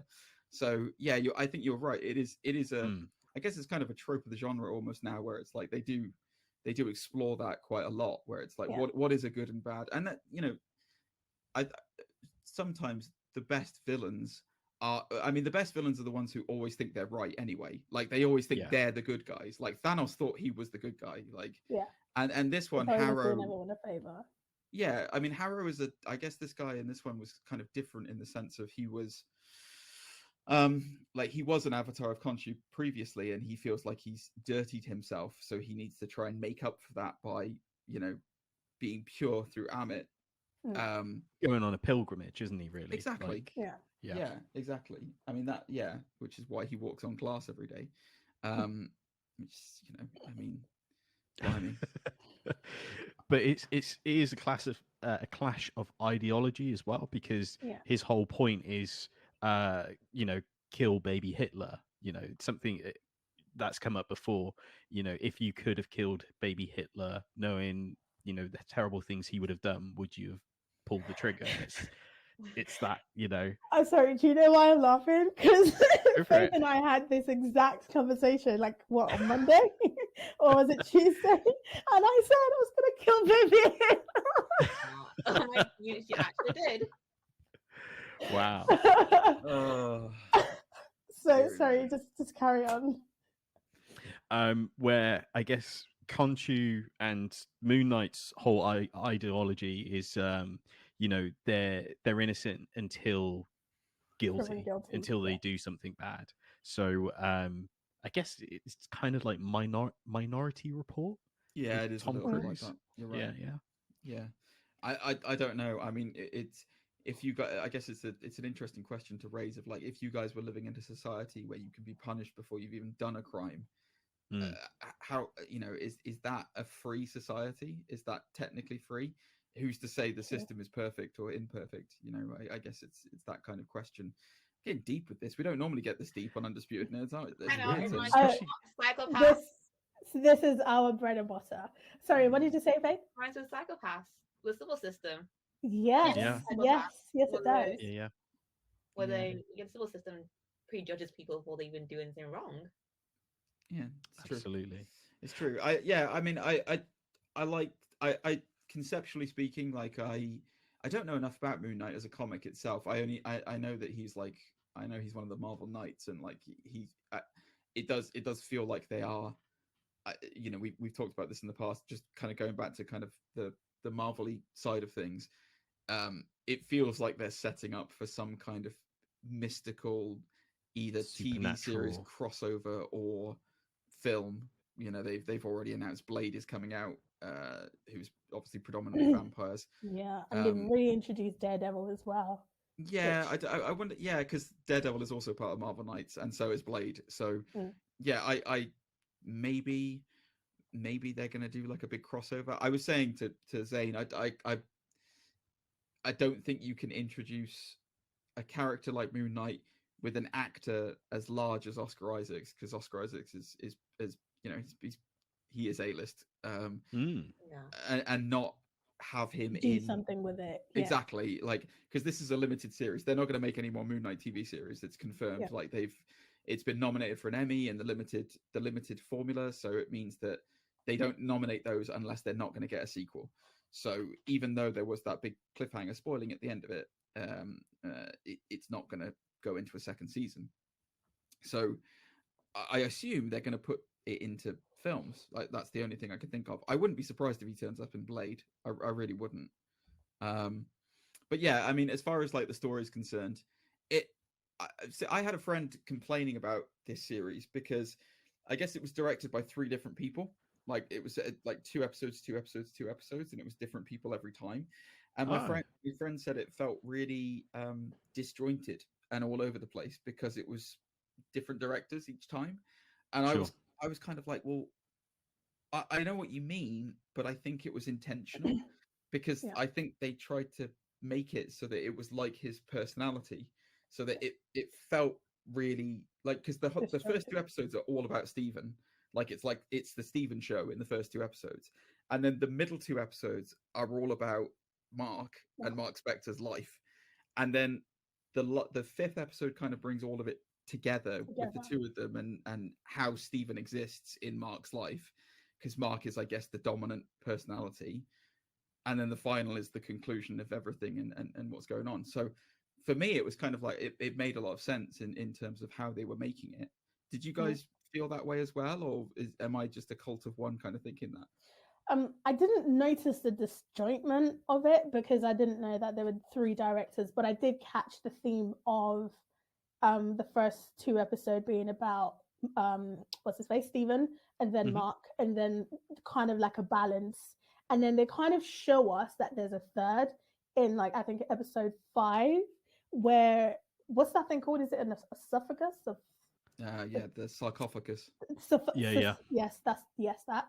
There was a 3rd one in a different room, and they didn't look into that room. Well, they saw it, they just ignored it. And then there was also the balance. It wasn't until there was an acknowledgement. Until his other side kind of got frozen. Where with what's her name, Taweret? Yes. That was when they then had the balance, and I guess Osiris also had something to do with this as well. Apparently, because it was in front of Osiris's gate that they become unfrozen, and he opens his gate, and they get back into the real world. So I think that bit kind of confused me because they only like slightly mentioned Osiris, and then all of a sudden Osiris is doing madness, you know, unfreezing people and letting them through, which we weren't even. I mean, I guess we were told that he had a consciousness, but anyways, it was all kind of jumbled. That bit just threw me off a bit, but I guess I also kind of saw the whole, what's her name, the wife, and Layla. Layla, that was it. I kind of saw that coming from like a mile away. I don't know why. And I was like, oh yeah, big surprise. Okay. Because they need to sell action figures. Yeah, right. I was like, I mean, I love it. I don't get me wrong, but it was just so obvious, and I was like, oh, okay. It didn't ruin it. I was still hyped when she actually. By the way, that scene was so badass. Where she just, sorry, she just came down with like the wings and everything, and I was like, okay, I see you. Like that was a really, really cool scene. Yeah, I can't remember what the character is. It like golden? It's golden scarab or something like that, isn't it? Scarlet Scarab. Scarlet Scarab. That's the one. Yes. Yeah. That's her official name. Okay. Yeah. The third identity thing was kind of cool because they actually precursored it like back in episode 3 because there's a scene where Spectre and Grant are trying to like basically get information about where Amit is on the roof in Cairo. And then he blacks out, and the next minute, they're all dead, like just brutally murdered. And she was like, "Oh, what was that? Like, who was that?" And why they asked each other, like, "Oh, was that you?" And he was like, "No, that wasn't me. I had no recollection." And it was like, "Oh, yeah." And they just blanked over that, like, "Oh, okay, whatever." Yeah, it's weird. I mean, I as far as kind of like the personality differences and that side of things, like, were you guys? Did you? So I got to ask you this. It's a very simple question. Did you prefer Mark Spector or Stephen Grant? Stephen. No, wait, no. I prefer Mark. Mark's an American to it. Yeah. Mark's an American. That's who I like the most. You like Mark? Okay. Yeah. Okay, so at first I liked Mark. Okay, and then at the end, I preferred Stephen. He's so annoying. Yeah, I know. I honestly, that was my exact thought. But at the end, I just preferred Stephen. And he's just so. Oh. he doesn't get timid at the end though. He's like, At the end, like, no, yes, I agree, but that's because he's like, I can be Mark too. And no. You like, but Mark. You're your own person. It's the power within learning your inner strength. That's what it's all about, right? Which, by the way, he doesn't. It was after he found out that Mark, spoiler alert, created him. Yeah, well, I was going to talk about that with you next because that's like that. Yeah, I'm just curious, Zane, which did you prefer? Ooh, I don't know if I had a preference really. You love because Stephen, you little swat. Come on, I know you did. Look at you. No, not really. Because, like, to begin with, I did like him because I thought it was funny, and I felt he played it very Doctor Who. Like, yeah, he did. You know what I mean? Like, he knew everything, but he was a bumbling idiot at the same time. Like, that's what I thought. And then you got Poe from Star Wars turning up, like, trust in me. But yeah, is there a preference? My preference is the one with the cape and hood. Like, at the end of the day, yeah, your preference is bloody Jake Lockley, isn't it? The savage murderer who just kills everyone. Actually, I laughed out loud when he kicked the wheelchair. Jesus, Christ! It's just that pent up rage where he can't just put a man in a limo and then wheel off the wheelchair. He has to kick it over. Like, you're a monster, Zane. You're an absolute monster. I obviously relate to the monster in this. Yeah, which personality are you today? All three of them. Jesus. Yeah, the one that's locked up screaming in a sarcophagus. Yeah, no kidding. It's like we wake up every day. So frustrated you have to kick wheelchairs. We actually just liked it because that's your hobby in real life, isn't it, Zane? That's what you do. You just go around kicking any wheelchair you can find. That's what you're all about. Sometimes I have to substitute to a shopping trolley just to get my kicks. Get the edge off. I was a Mark fan, and then as the show went on, I was more of a Stephen fan because I just appreciated that. I wanted to go on to that episode and that you brought up, Jenna, about because this was the first foray, basically. Yeah, so this was the first foray for Marvel into the world of kind of dealing with abuse at home and grief manifested in a very horrible. 1 minute, but I'm coming back. My dad's calling me, but I just want to let you know that I'm not like disappearing. Yeah, that's okay. So yeah, like dealing with trauma in a very negative way and a very toxic, horrible way, and taking it out on children, and those children growing up to have their own problems. So yeah, we find out that Stephen is a manifestation of Mark's coping mechanism. Yeah, precisely. And once that kind of kicked in, I liked Stephen even more. I don't know. I kind of identify more with those kind of protector kind of things where it's like I do anything to just protect someone from that, because that's a horrible experience. Yeah. I'm curious to know what you guys thought of that episode specifically, and also like the kind of the slightly harder maybe topics of subject matter that Marvel are kind of delving into with these kind of characters. I think what I mainly found interesting was the name Stephen Grant. It was his Indiana Jones character that he really loved and felt like it would protect him.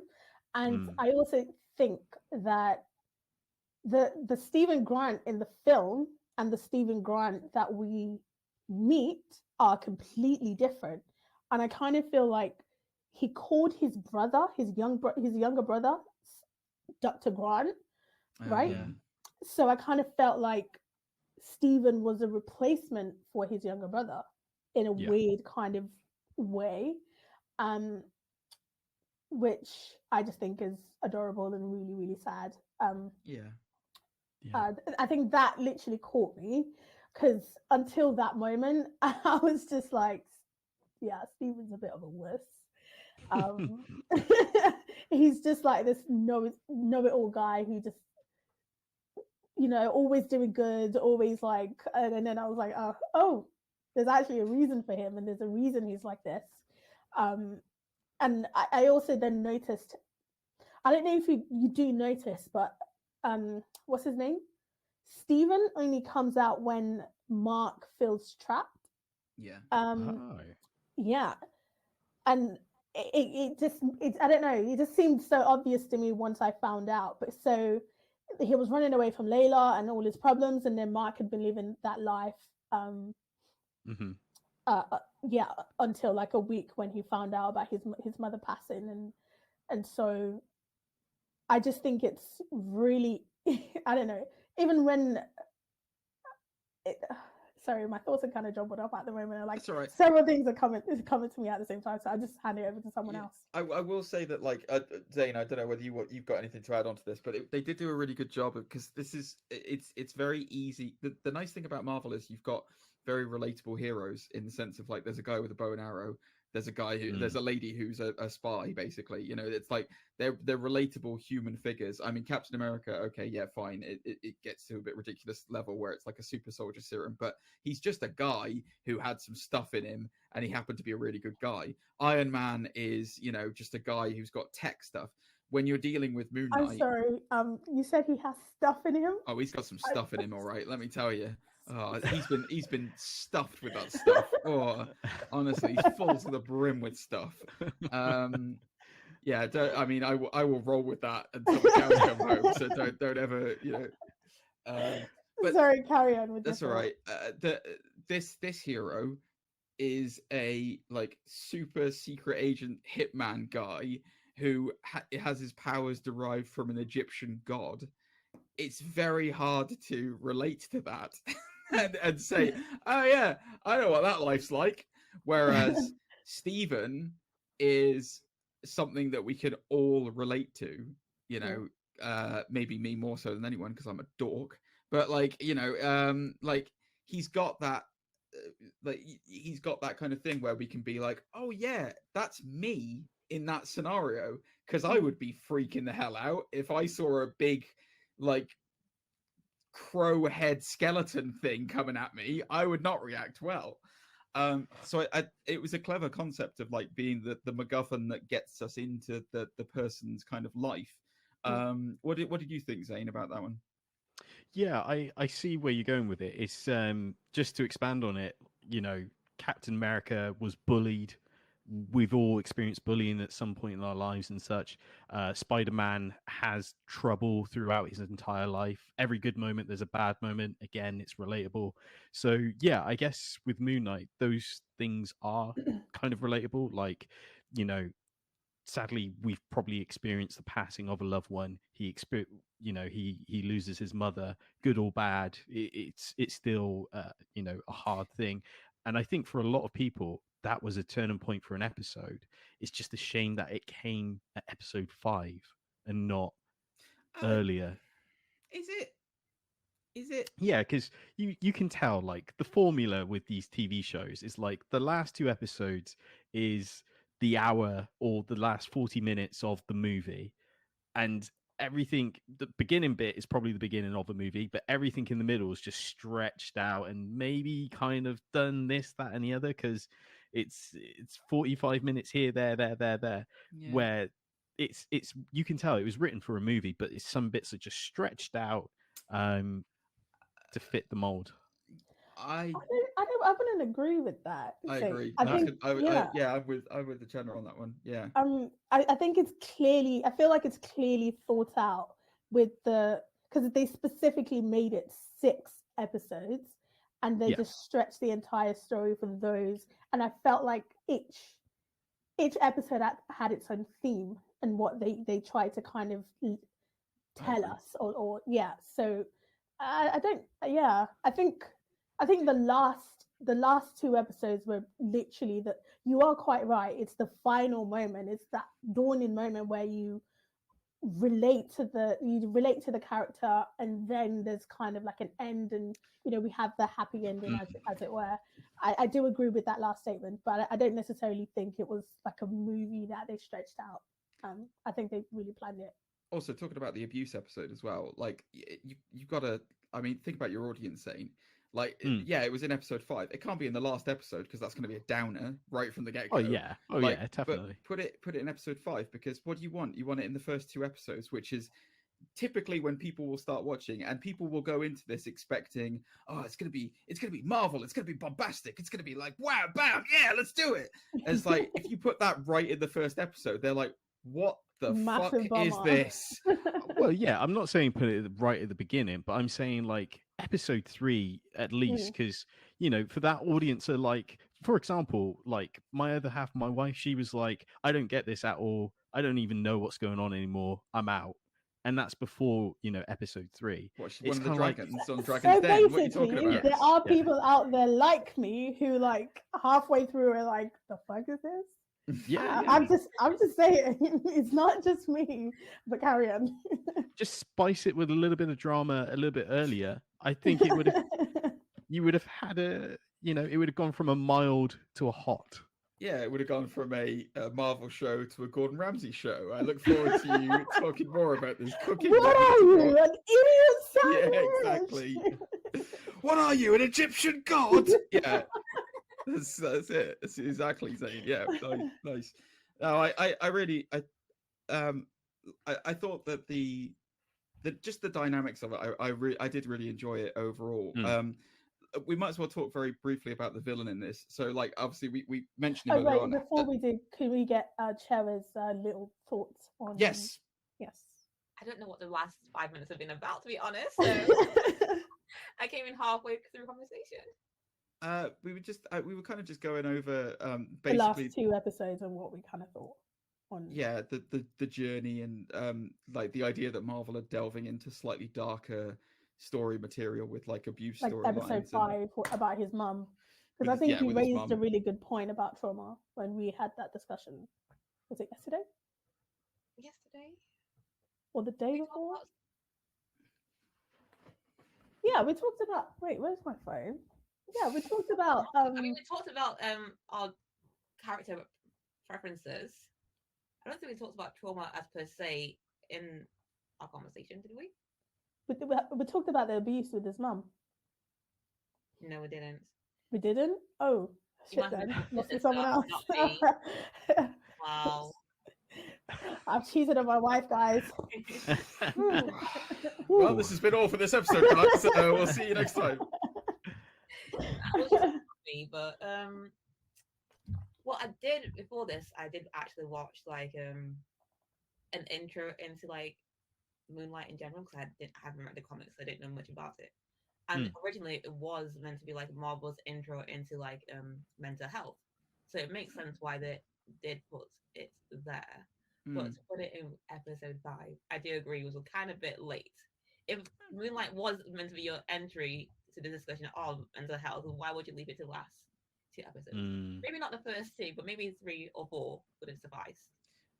I guess, does the conversation about mental health, does it always have to begin with the trauma? I guess not, but when we look at his personalities, they're the root of this, which is his trauma. So maybe it shouldn't be the first starting point, but when you remember his origins, first of all, he's a mercenary, but his mercenary, that's rooted in his anger from the world. Yeah. And his anger from the world comes from his anger towards his mother. I hear you, Faith, but I feel like as adults, right, we don't, or as adults, we don't just about for me. We don't really take stock of our childhood and like the mess that we've kind of been through until much later. Like I'm literally just kind of going through that in my mind, and I'm like, quarter of the way to 100. So I feel like it does make sense. I do agree that they should have maybe put it when they were telling Mark's little story. But I like that it was after his death, after something major that like kind of happened, and it kind of forced him to look at his past, because he has a habit of just pushing things under the rug. He creates Stephen, and I'm sure he created this Lockley guy who's like the savage side of himself after what he did when he was in the army. I'm going to assume that that's probably what triggered that. I can't remember what happens in the comic books, but I'm assuming that Mark is the dominant. I know Mark Spector in the books is like the alter ego of Moon Knight, but I assume he's the dominant personality and it's not actually Jake. Yeah, like he's the dominant one. No, I'm saying Mark probably created Lockley to hide his more savage side of himself. Yeah. So it's true, because there was that episode where he talks about going. I can imagine going to kill all these bodies. It weighs upon you that lot. So he must have that weight must have been transferred somewhere else. Yeah, it's I guess it's. I mean, it's interesting, isn't it? How the mind, as you mentioned on there, Jenna, the way the mind deals with trauma and the way that the mind almost compartmentalizes. Because, like you said, we don't really deal with childhood trauma until we're a lot later in life, and I guess that's. I don't know, not speaking personally, but I don't remember my birth, and none of us, I think, remember our births, and it's like there's reasons why, because it's really traumatic. And it's these kind of things where your brain kind of like just slots things away, and it displays in different ways. And it was it's interesting that we're talking about a pop culture TV show by Marvel Studios with this kind of weighted depth of mental health and that side of things. It's a refreshing kind of ability to take that with this. I don't think you could have done that with, like, I don't know, Endgame. Ghost Rider. Ghost Rider, exactly. yeah, exactly. I don't know why you're shitting on Ghost Rider. I absolutely love Ghost Rider. Just that's because it's got Nicolas Cage in it. Of course. It all links back, you see. I mean, there you go. Just I was going to say, Harrow, the bad guy. What did you think of Ethan Hawke in this, guys? Did you like him? I liked him. Yeah, I like his portrayal of Harrow. His storytelling of how he became Harrow was actually very like, you did it well. You did a good job. Yeah. I liked him. Ethan Hawke in general, I love in films. He always does a good job. He always delivers. I think what film? Gothica? Jesus Christ. Gothica, I think is that with Halle Berry? Yeah, he's in it, right? I'm not sure. Unless you're meaning Attica. Shit. Is it Gattaca? Gattaca, that's it. Yeah, Gattaca, that's the one. The one with Uma Thurman in it. Yes, Gattaca. He was really good. I liked him in that.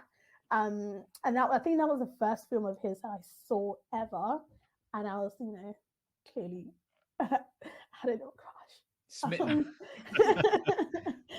So yeah, I really, really liked him. Really, really, really liked him in this. And I don't think I've ever seen him kind of play a cult leader, I want to say.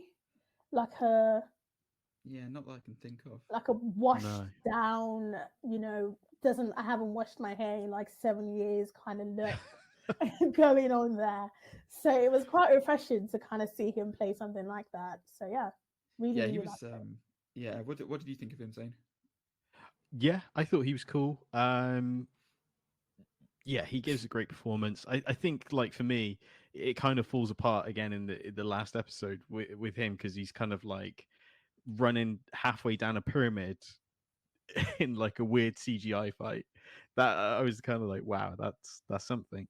But yeah, overall, I thought he was cool. Like he gave a great performance, great delivery with what he had. Yeah, Ooh. See, I'm starting to think, right? So like, this is where it gets different. This was much more of a cerebral Marvel show. Like, it was more of a thinker. Like, you have to kind of like delve into it, peel the onion, if you will. And I know you, Zane, and I know for a fact that you just wanted people hitting each other, and you wanted big crash bang wallops. That's what you wanted, wasn't it? You wanted to see that big Godzilla fight with Khonshu at the end of it, where they're both giants fighting Amit. You wanted that in every episode, didn't you? That's basically what you wanted. The man knows me. Yes, that's exactly what I wanted. I honestly was expecting Moon Knight to be, a watered down Daredevil. I wanted to see people getting beaten up, batons flying around, and all sorts. And it wasn't that. It was the Stephen Grant Doctor Who extravaganza with Egyptian gods. Like, Zane. I hear you, Zane. It's pure Disputed for you, actually, isn't it? This is like, see why it borderline for me. I liked it enough, like, but it didn't win me over. And the worst part is, and you guys will appreciate this as anime watchers, when he pinned him down with the staff. I'm fighting with my mic here. When he pinned him down with the staff, and in anime, the hero finds their resolve, like when everything's going to chaos around them. You see Khonshu getting stabbed in the chest as well, and you're like, oh no, how's he going to fight out of this? And you think he's going to think of a time or his resolve, what keeps him fighting. And what happens, his eyes roll back of his head, and he wakes up with the staff in Harrow's head, and you're like, come on, Zane. Come on, Zane. You have no love of subtlety, my friend. I wanted to see him push back. Like, I wanted to see him, like, this was the Superman spinning around the world. This was him. This was the Man of Steel against the world machine. I can picture this on Reddit right now. I was watching the episode, and then his eyes rolled back, and I don't understand why. Am I an asshole for wanting more? Yeah, I feel like I understand where Zane is coming from, because like someone who has like seen Berserk or like proper gore and like fight scenes and like excitement, and you know that Moon Knight is kind of like that. Like he fights dirty, he fights rough. So you're looking for that excitement. You're like just waiting for it to happen, and it never really does. It doesn't have to be a bloodbath, because I know this is Disney and stuff, but I'm just thinking, like, if you think to the classic shonens like your My Hero Academias, and when Deku's in the corner, and he screams and he reconnects with all the previous, and he pushes back and he delivers the most powerful punch he's ever experienced, but it breaks his arm. That's what I was looking for. I thought, this is it. This is where Moon Knights, and like, they basically action cock blocked us. That's what they did. Right. Absolute cock blocking by Marvel. I'm just gonna say right now, Zane, we timestamp this with, we need a T-shirt printed. Undisputed Nerds. This is where Moon Knights. This is exactly what it needs to be. We need to do that. With that image, just like of you, like from in that outfit, just like he's Moon Knighting. Okay, so let's I have minimal involvement with Undisputed Anime, so I have no comment. So moving on. just the last couple of things then to kind of round this off. So obviously there's a couple of new heroes. Then they got Moon Knight and they got Scarlet Scarab. Moving forward, do you guys see them making the transition over from TV into film? Would you like to see Moon Knight in film, either as a solo piece or part of an ensemble? Discuss. I don't know about a solo. I don't know. I don't think we're going to see a solo film. But I do think he will probably appear in one of those. I'm getting like Ant-Man vibes for some weird reason. Yeah, like crossover. Yeah, like a crossover kind of thing, like a Civil War-esque film where he's going to appear. Interesting that you said that. So I'm assuming have you guys seen Loki? Yes. Yeah. Okay, so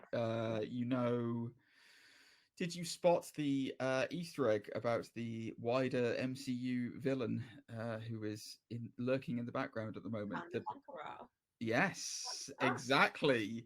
Yes. So so for those of you who are not familiar with Kang, he's a master of time, and he has many variants of himself, or many stages across time.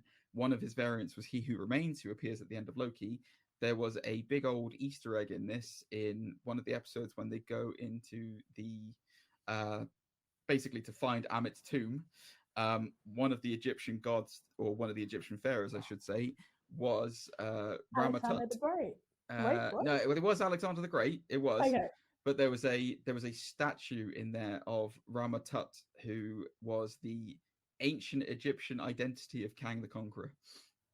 Oh, So it had all the lines on the face looking like Kang, and it was so basically he there's a time period where he goes back in time and rules over Egypt as the pharaoh, and I did see that in one of the episodes I watched today. Yeah, it's cool. Yeah. They also was one about him, like one of the Egyptian god being like the Black Panther originally, and then he got split away from them. Yes. I was like, oh, there might be a crossover between Black Panther and Moonlight. They talk about they mentioned the ancestral plane in this. That's what there was actual reference about, like, one of the books that Stephen was reading did actually mention Wakanda specifically itself. I was like, yes. ooh. And the guardian of I can't remember what her name was, the hippo god. she mentions how beautiful the ancestral plane is, which is where all the dead Black Panthers go, basically. So there was a load of like little subtle crossovers into the wider MCU as a whole. I don't know whether, Zane, do you reckon we'll see Ramatut in Fantastic Four? Ooh, obviously they're the ones who famously stop him in the books. It's very true. Potentially. Yeah, I don't. Is anyone excited for that, by the way? Because I am. Fantastic Four. Yeah. Here's where it gets into dangerous spoiler territory. Have you seen Doctor Strange? No. Okay, then I will not comment on anything else. I will watch it, but I don't really care for spoilers. So go ahead. Zane, we know the movie's confirmed. We know John Watts isn't directing it anymore, who directed the previous Spider-Man movie. So Fantastic Four, I think it could be a wild ride. I think it's going to be great. I'm really excited for it. I can't tell if that's sarcasm or if you're actually excited. Oh God, that's terrifying when my genuine opinions come through as sarcasm. Oh God. My poor partner, I really love you. Excited. I really do. No, I am genuinely super excited for the Fantastic Four. All right. Yeah. More so after I'm watching just seeing Doctor the Strange. Jim of it all. That's literally all I'm seeing. I'm seeing Jim in costume, and I'm excited. Sorry, from The Office, the guy playing Mr. Fantastic. Oh, John Krasinski.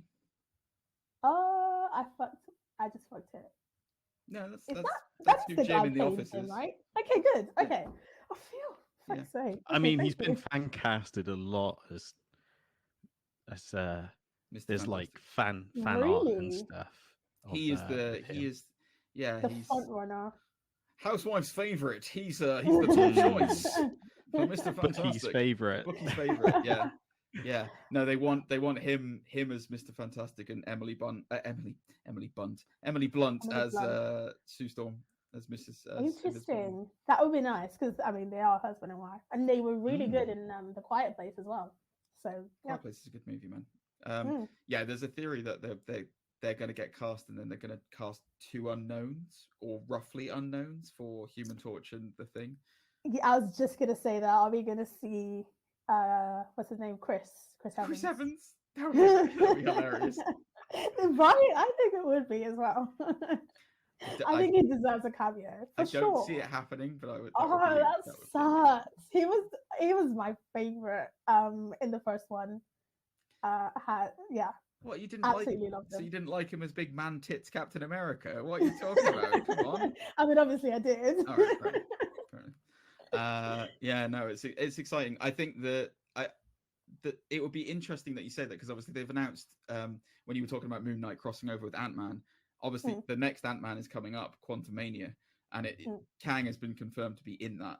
The actor Jonathan Majors is in Quantumania, so maybe Moon Knight might show up in that as well.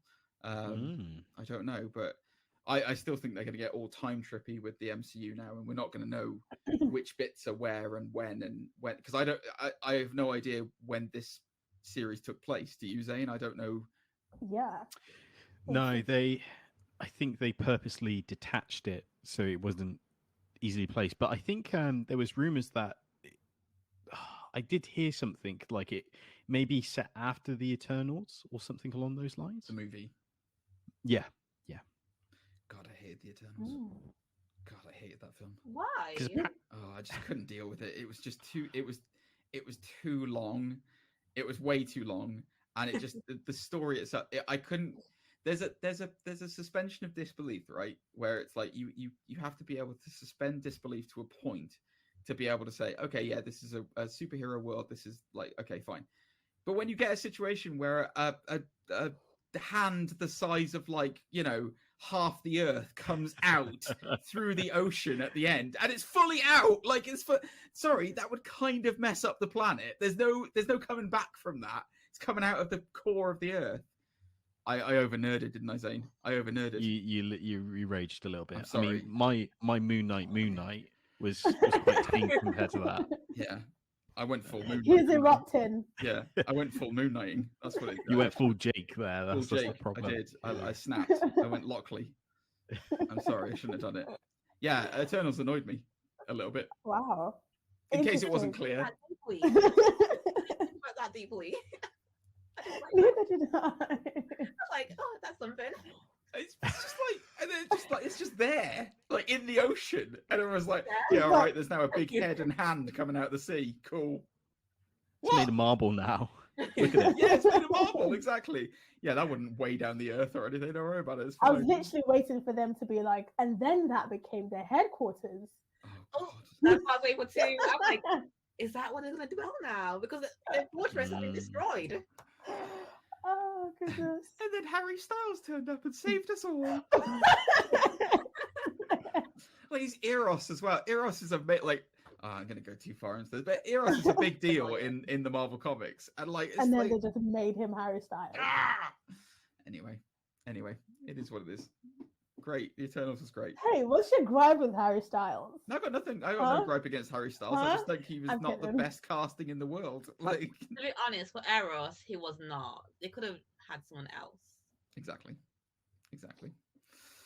Anyway, but we haven't really seen Harry act properly, apart from his little stint in Dunkirk. That's the film that's coming out. My Darling. My Darling, yeah, the scandalous one, where he took someone else's wife. I'm sorry, I couldn't help it. Yeah, I'm excited to actually watch that one to see if he can actually act, and then I look forward to whenever he pops up in the MCU. Can I just say, obviously, yeah, he did take that. But what happened to Olivia Wilde was brutal on stage. Like, that was like, oh my god, literally got served on stage. That was the savagery was awesome. Yeah, that was some intense savagery going on. Don't worry, darling, is what it's called. That's it. That's what the Harry does. Yeah. My dress up, darling, on the other hand, is something different. Zane, what are you looking at? Close your browser history, for God's sake, man. Anyway, should we round it up, guys? Yes, absolutely. So, what did you guys think of Moon Knight? Did you enjoy it? Was it the best series ever, or was it a big pile of moon knighting? Let us know. We normally do a round the room of how you guys can, or how, not you guys in particular, but how the listeners can get in touch with us. Would you like to do that this time? Do a round robin? Sorry, who's that to? To me? Yes, or... you, Shannon. Sorry, oh, I'm going by the. Sorry, I'm going by the images on the window in front of me. I'm kind of doing it in a circle. I'm sorry. So to find me specifically on the show. Both. Oh, okay. I'm at Uchenna Ubas. So UCHENNAUBAS. Literally everywhere. Yeah, I'm not very creative, so it's just my name. And you can find the show at literally the CE Show everywhere. Twitter, Instagram, Facebook, YouTube, all that stuff. Zane. I am Zane_Taicho. You can find me on Instagram, Twitter. You can't find me on Facebook, I don't think. Actually, no. That's a lie. I do have a Facebook page, but I don't post on it that often. So yeah, you can find me on Instagram, Twitter, and of course you can find me on YouTube as well. Go for it. Go on. So I'm Shareway. You can find me on my writing page, Rosie Aphrodite, and obviously the CU Show, because that's what I am. See, look at that professional way of doing it. Genius. I'm on Instagram at Gentlemanly Gamer. I'm also on Twitch, twitch.tv/Gentlemanly Gamer, where I'm doing a load of bollocks and talking crap. So yeah, come check me out on there. You can get in touch. Well, guys, this is the first ever crossover show that we've done. It's been really fun. Thank you very much. Yeah. Thank you. Bye. All right, guys. Take care. We'll see you next week. Bye.